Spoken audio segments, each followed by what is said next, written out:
Ik heb een muurtje om me heen, dat heb ik keurig opgebouwd. Met wat cement en oude stenen, daaromheen een haag van wilgenhout. Zodat het niet heel erg opvalt, als iemand eventjes blijft staan.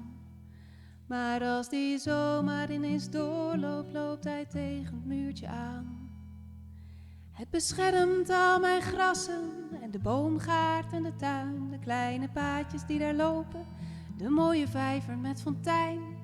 Alle torretjes en bijen ken ik nu eindelijk vandaan. En de lijster die daar zingt, en de kippen en de haan. Voordat het muurtje was gebouwd, was de tuin voor iedereen. Maar men keek niet waar die liep en stampte overal doorheen. De grassen en het groen werden gezien als een trottoir.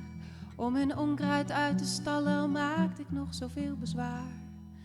De bomen werden ziek en de kippen heel gemeen. Dus toen ben ik maar gaan bouwen, nu staat het muurtje eromheen. De tuin ligt veilig en beschermd, maar het is wel een beetje saai. Ik kan niemand laten zien hoe ik de weidebloemen zaai. En je zal het niet geloven, het was een week of 2 geleden. De peren waren eindelijk rijp en er viel er zelfs een naar beneden. Ik at die peer daar op de rand, sprong eraf, zo voor de gein. Toen zag ik iemand voor de haag en dacht, met jou wil ik hier zijn.